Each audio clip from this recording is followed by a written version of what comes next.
Welcome to Faith and Freedom. For the next few minutes, we hope to inform, inspire, and encourage you as we discuss the legal victories and challenges to your fundamental freedoms and religious liberties. Faith and Freedom comes to you from Liberty Counsel, a civil liberties education and legal defense organization. Join us now as Matt Staver, the President and General Counsel of Liberty Counsel, explains the latest legal issues all across this country in the courtrooms of America. Liberty Counsel is winning the battle for your constitutional freedoms. Liberty Counsel files its brief at the Court of Appeals challenging Obamacare. Hi, I'm Matt Staver, founder and chairman of Liberty Counsel and dean of Liberty University School of Law. Joining me is Matt Barber, director of cultural affairs for Liberty Counsel and also associate dean of the law school. Matt, we want to talk about the brief that we're filing, in fact, just have filed a few days ago at the Federal Court of Appeals in Richmond, Virginia. It's the first brief filed at the Court of Appeals, and it is challenging the constitutionality of the so-called Obamacare.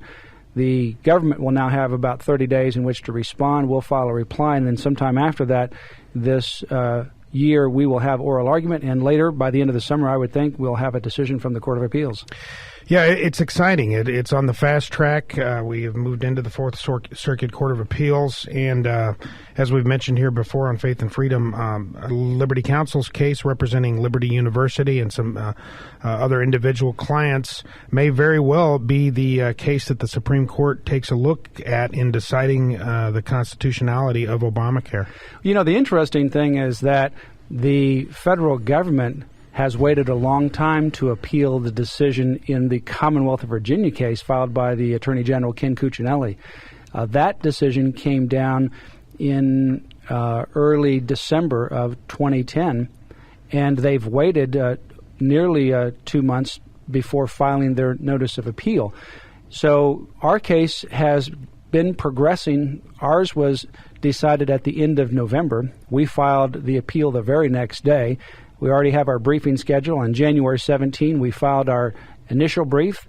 30 days later, the government has to file theirs. So we're much further down the road than any other case. So you're right. I mean, we're on the fast track, and we're leading the path to the U.S. Supreme Court. Well, beyond the fact that it would be kind of neat to have our case be the case that undid this Obamacare monstrosity, I sincerely hope that our case is the case that the Supreme Court looks at, because I believe that we have hit on all the issues and brought forth the most comprehensive argument against this unconstitutional power grab by the federal government.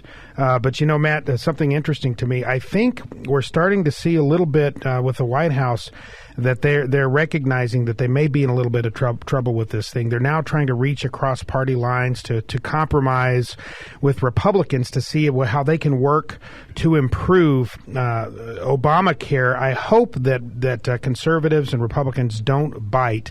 This thing is, if you can imagine a car that has been smashed by a train, you don't take that to the shop to have it worked on. You total it out and you start fresh. They need to total this train wreck out and start fresh. They don't need to try to tweak it and fix, little things here and there. Using that analogy, it's kind of like, well, let's compromise and let's get some new hubcaps, because we know that smashed car that can't drive needs some new hubcaps. Well, it needs or let's a new adjust beginning. This mirror here. Yeah, well, no, it needs to go to the wrecking yard. No question about it. I think it's going to be very critical.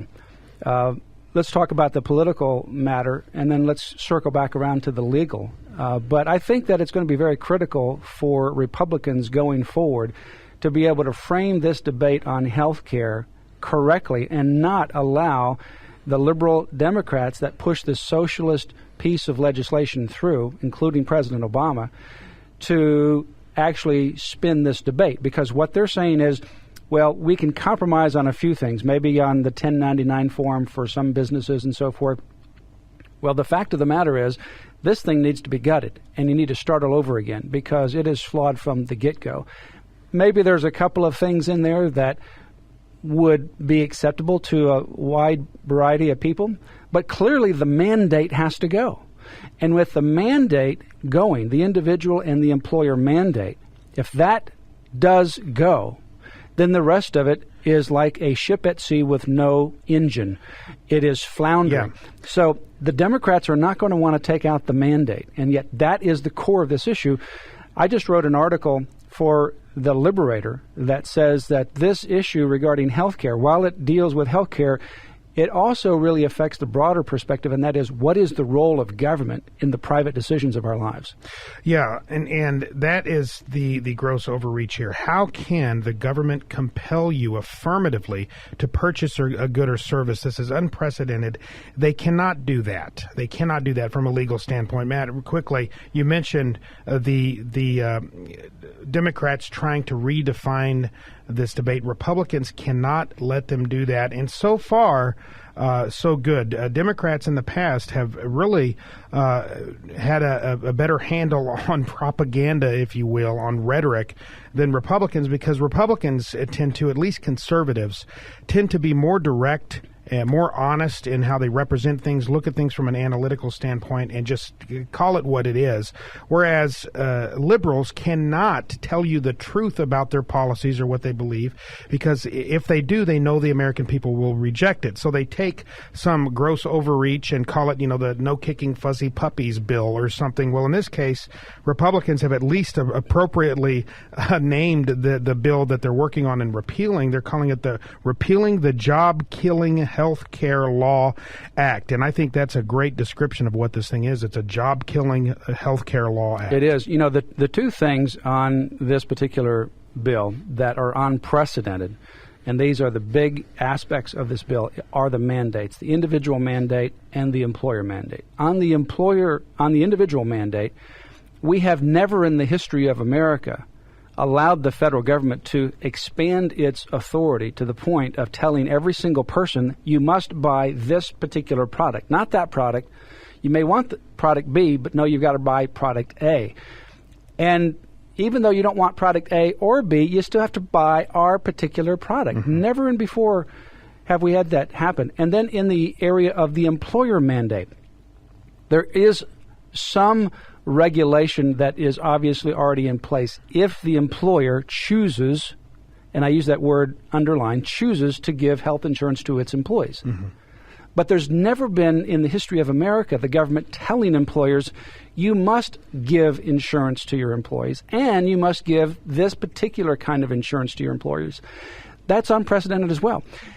If the employer mandate is upheld, then the government can say you must give X amount of days off. You must give fringe benefits. You must give people cell phones. You must give other kinds of benefits, certain size offices. I mean, that's just allowing government to micromanage the private enterprise. Well, hence the name job-killing healthcare bill, because that makes it cost prohibitive for small business, to many small businesses, to even stay open, to keep their doors open, because they simply cannot, it's an unfunded mandate. They simply cannot meet the high bar that the federal government will set in the requirements, so many people will just choose not to go into business or to close their doors altogether. And as we know, it is small business across this country that employs the vast majority of individuals and offers new jobs to people.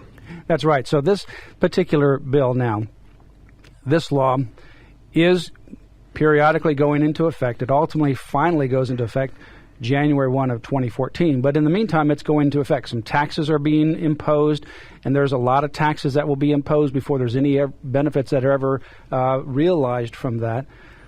But this law is being challenged, and Liberty Counsel is at the very front line of this challenge. We're representing Liberty University as a Christian employer, and we're also representing two individuals who want to manage their own health care. They don't want to purchase health insurance. There's a lot of people that want to do their own remedies, natural healing, or they don't want insurance and they want to just buy Medicare or medicine as they go, but they don't want insurance. That's what our other two employees represent. But under this particular bill, Liberty University will face onerous fines and penalties, and the individuals representing other individuals will be forced against their will to participate in a government mandate. I believe at the Court of Appeals, Matt, or later at the United States Supreme Court, we will prevail in this case. I believe we will ultimately win. Go to Liberty Counsel's website, lc.org. You can click on lc.org and you can read the press release regarding this particular case, and you can actually click on the press release where it has a hot link for our brief, and you can read the actual brief that was filed at the Court of Appeals. It's historic because it's the first one in the nation to reach the Court of Appeals on this historic issue. We'll talk tomorrow about how this has an implication beyond just health care, but also the role of government in the future of America. That's why this case is so critically important. Join us at Liberty Counsel in prayer and financial support. Visit lc.org, sign up for The Liberator, which is our newsletter, the Liberty Alert, and our Grassroots Action email. Go to Liberty Counsel's website right now, lc.org.